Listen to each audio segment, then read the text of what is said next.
பொள்ளாச்சி அருகே தனியார் காப்பகத்தில் மாயமானதாக கூறப்பட்ட மனநலம் பாதிக்கப்பட்ட இளைஞரின் உடல் தோண்டி எடுக்கப்பட்டது.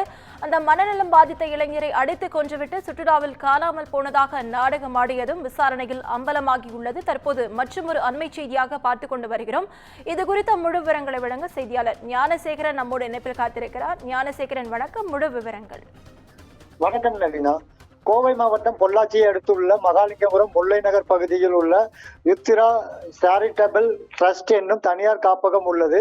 இங்கு மாற்றுத்திறனாளிகள் கொண்ட மனிதர்களுக்கான மறுவாழ்வு மையம் செயல்பட்டு வரும் இந்த தனியார் காப்பகத்தில் மாற்றுத்திறன் கொண்ட சோமனூர் பகுதியைச் சேர்ந்த 22 வயதான வருண்காந்தி என்ற இளைஞரை அவரது தந்தை கடந்த 3 மாதங்களுக்கு முன்பு இக்காப்பகத்தில் சேர்த்துள்ளார்.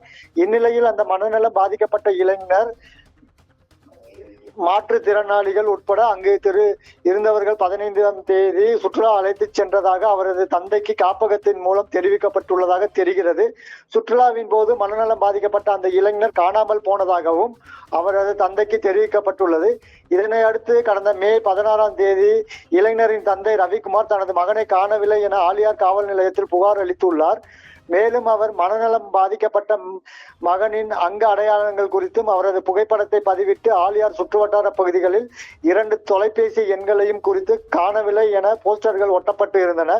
இந்நிலையில் இது குறித்து போலீசார் நடத்திய தொடர் விசாரணையில் மனநலம் குன்றிய இளைஞரை அடித்து கொலை செய்யப்பட்டுள்ளதாகவும் புகார் எழுந்த நிலையில் கடந்த 12ஆம் தேதி காப்பகத்திலிருந்து அடித்து கொலை செய்யப்பட்டதாகவும் அதனைத் தொடர்ந்து அந்த மருத்துவமனையில் உள்ள பெண் மருத்துவரான கவிதா என்பவரின் நடுப்புனி பி நகரில் உள்ள தனியார் தோட்டத்தில் அதிகாலை 3 மணி அளவில் ஜேசிபி ஒன்றும் கருப்பு ஸ்டிக்கர் ஒட்டப்பட்ட காரில் சென்றதாகவும் கூறப்படுகிறது. அங்கே மனநலம் குன்றியவரின் சடலம் புதைக்கப்பட்டு இருப்பதாகவும் அதன் மீது செடிகள் நடப்பட்டு இருப்பதாகவும் கூறப்படுகிறது.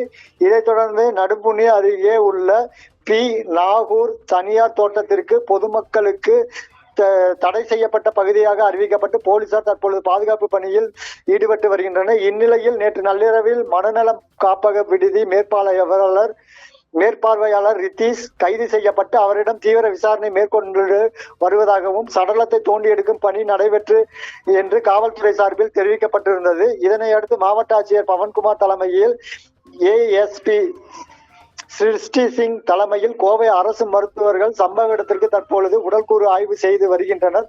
இதனால் அப்பகுதியில் தற்பொழுது பரபரப்பு ஏற்பட்டுள்ளது. நவீனா, முழு விவரங்களுக்கு நன்றி ஞானசேகரன்.